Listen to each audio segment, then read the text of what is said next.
Assalamualaikum warahmatullahi wabarakatuh. Bertemu lagi dengan Eko Dharma Putra Bongkla. Terima kasih teman-teman support, like, comment, dan subscribe. Terima kasih banyak telah mengklik dan menonton video saya.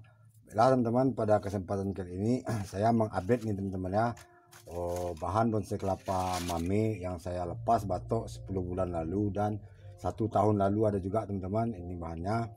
Dan ini yang 10 bulan lalu teman-teman ya, inti proses pembuatan mame bonsai kelapa. Ini 10 bulan lalu kita melepas batoknya teman-teman ya. Ada kontennya teman-teman bisa lihat pada postingan saya 2 hari yang lalu. Namun ini saya mohon maaf karena terlambat mengupdate teman-teman, berhubung cuaca di Pekanbaru ekstrim teman-teman ya. Dan inilah keadaannya teman-teman pasca 10 bulan pelepasan batok.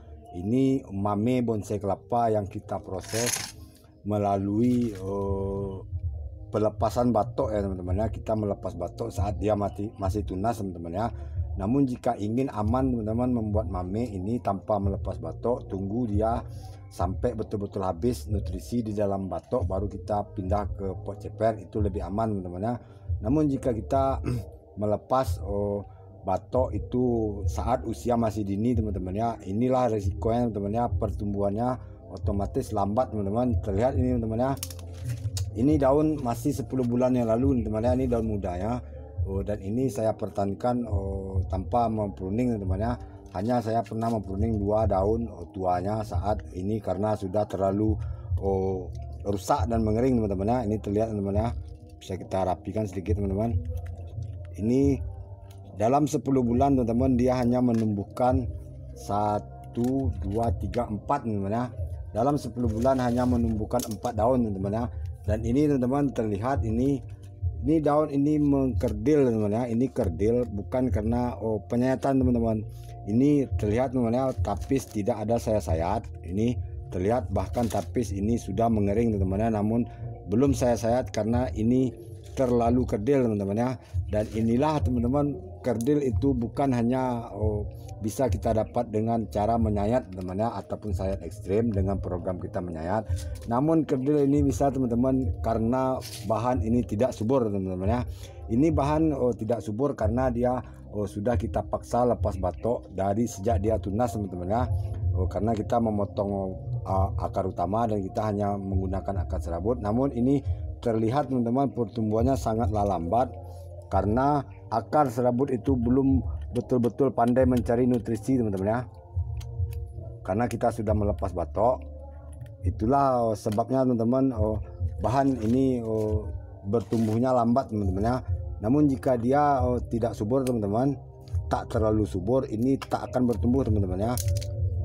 Namun berbeda teman-teman kesuburan tunas kelapa ini saat dia masih mempunyai batok dengan yang sudah kita lepas batok teman-teman ya. Inilah teman-teman, ini hanya beruntung teman-teman ya, masih bertahan hidup karena akar serabut sudah bisa mencari nutrisi sendiri teman-teman ya. Meskipun dia sudah kita lepas batok dari usia dini teman-teman ya. Ini saya lepas batoknya saat berusia kurang lebih 1 tahun teman-teman. Dan ini bahan kelapa cuka ini sudah berumur lebih 2 tahun teman-teman ya. Namun terlihat teman-teman belum ada tanda-tanda gejala pecah daun teman-teman ya. Karena kita sudah memodifikasi pertumbuhannya, kita memaksa dia tumbuh di pot mini dan kita memaksa melepas batoknya teman-teman sebagai nutrisi bawaannya teman-teman ya. Dan ini hanya beruntung teman-teman, akar serabut sudah bisa bertahan hidup, sudah bisa mencari nutrisi sendiri. Namun teman-teman ini tak terlalu cepat pertumbuhannya karena media yang sangat kecil teman-teman ya.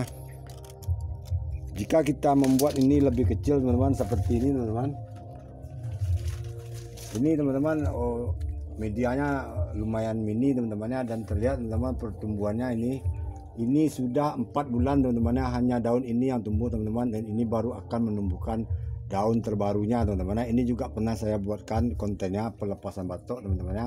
Dan inilah teman-teman pertumbuhannya tidak begitu cepat teman-teman ya. Tak seperti tunas kelapa ini masih ada batoknya.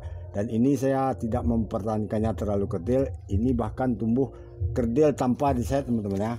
Teman-teman bisa lihat ini kerdil tanpa disayat teman-teman. Ini kerdil maksudnya kecil teman-teman karena dia sudah kurang gizi teman-teman ya.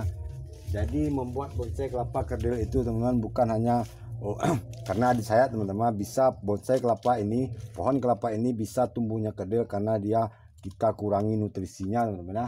Ini satu lagi ada ini, maaf teman-teman, ini belum ada yang akan terlalu saya sayat, dan ini akan masih saya pertahankan teman-teman ya, karena terlihat ini daun terbarunya ini kerdil terpaksa teman-teman ya. Ini kerdil karena kurang gizi teman-teman ya, bukan kerdil karena kita sayat teman-teman ya. Seperti ini teman-teman, ini kerdil memang karena kita proses pengkerdilan teman-teman ya. Namun ini teman-teman kerdil karena kurang nutrisi teman-teman ya, karena kita sudah memaksa melepas batoknya teman-teman. Nah, terlihat teman-teman ya, tapis pun sudah mengering, namun belum akan saya buang teman-teman. Saya masih ingin menumbuhkannya lebih besar teman-teman ya. Satu lagi teman-teman,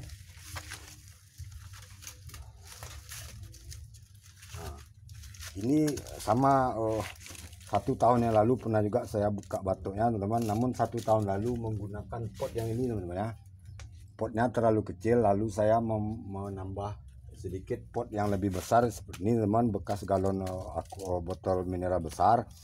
Ini saya pindahkan ke media yang sedikit lebih besar teman-teman, karena saat 6 bulan lalu saya mendapatkan pertumbuhannya ini kerdil tidak normal teman-teman ya. Dan ini terlihat daun terbarunya teman-teman, ini yang daun muda yang akan baru kembang ini pun tidak normal teman-teman ya. Biasanya daun tunas kelapa itu di bagian ujung tengah ini ada belahan seperti ini teman-teman ya, ada belahan seperti ini. Dan ini juga teman-teman, ini mengecil karena bukan saya sayat teman-teman ya, namun ini mengecil karena dia sudah kurang gizi teman-teman ya, karena kita memaksa melepas batoknya. Oke teman-teman, ini sepertinya ada yang perlu sedikit kita rapikan teman-teman. Ini tepian pelepah ini. Oke teman-teman, kita sudah bisa sayat nih teman-teman ya. Ini daun yang tua meskipun rusak teman-teman, daunnya yang rusak ini tetap saya pertahankan untuk menjaga pertumbuhan batangnya teman-teman, agar tak terlalu menciut teman-teman ya. Dan ini daun sudah terlalu rusak teman-teman. Oke teman-teman, ini sudah bisa kita pruning teman-teman. Lihat teman-teman ya, inilah tunas kelapa yang kita paksa melepas batok, dan di media bini teman-teman ya, pertumbuhannya lambat teman-teman ya. Ini bukan mame jadi-jadian teman-teman ya, ini memang kita melewati proses pelepasan batok. Ada saya buatkan kontennya teman-teman, ini saya update teman-teman ya. Berbeda lagi teman-teman jika kita ingin membuat bisa saja kita membuat mame bonsai kelapa hanya untuk kepentingan konten teman-teman ya. Kita cari bahan bonsai kelapa yang sudah kita kerdilkan, lalu bisa saja kita pindahkan ke pot mini teman-teman ya. Namun sayang itu tak akan bisa diupdate kembali teman-teman ya. Alhamdulillah ini masih bisa saya update teman-teman, meskipun keadaannya tak begitu cantik teman-teman, karena inilah real dan kenyataannya teman-teman ya. Proses membuat mame bonsai kelapa itu teman tidak mudah teman-teman ya. Jika kita betul-betul melewati sebuah proses teman-teman ya. Inilah proses yang pernah saya lewati teman-teman. Ini dua bahan ini melalui proses pelepasan batok teman-teman ya. Dan kesimpulannya teman-teman, ini kita terburu-buru teman-teman ya. Sepertinya ini sebuah kesalahan teman-teman, terlalu cepat melepas batok saat dia akar serabut itu belum terlalu mapan teman-teman ya, kita sudah melepas batoknya. Oke teman-teman, ini sedikit lagi kita rapikan teman-teman ya. Dan ini tak terlepas dari hama teman-teman ya, seperti ini terlihat teman-teman ya. Ini dimakan menghitam ini teman-teman, ini dimakan oleh kutu hitam teman-teman ya. Dan ini kerdilnya teman-teman terlihat teman-teman ya, tak normal lagi teman-teman ya. Pernah saya buatkan konten tunas kelapa yang dipaksa kerdil teman-teman ya. Inilah salah satu contoh teman-teman ya, tunas kelapa yang kita paksa kerdil teman-teman ya. Oleh sebab itu saya terkadang membuat bonsai kelapa itu jarang yang dari tunas yang masih baru menetas teman-teman ya. Saya cenderung membuat bonsai kelapa itu dari bahan yang sudah tumbuh kuat. Dia kuat terlebih dahulu, baru kita memproses mame teman-teman ya, ataupun proses bonsai kelapa. Ini teman-teman terlihat kan teman-teman, ini tidak normal lagi teman-teman, kerdilnya terpaksa teman-teman ya. Namun apa boleh buat teman-teman, namanya kita membuat proses teman-teman ya. Inilah proses bonsai kelapa mame yang real teman-teman ya. Ini karena ini saya katakan real, ini ada kontennya saya saat melepas batok teman-teman ya. Nah, inilah teman-teman dalam perawatan ini selalu dihinggapi oleh kutu putih teman-teman ya. Ini kutu putih sudah akan kembali lagi teman-teman, karena bahan ini sudah tidak lagi memiliki daya tahan yang kuat teman-teman ya, makanya dia gampang dihinggapi hama. Oke teman-teman, berhubung durasi, terima kasih yang sudah support channel saya, like, comment, dan subscribe. Assalamualaikum warahmatullahi wabarakatuh.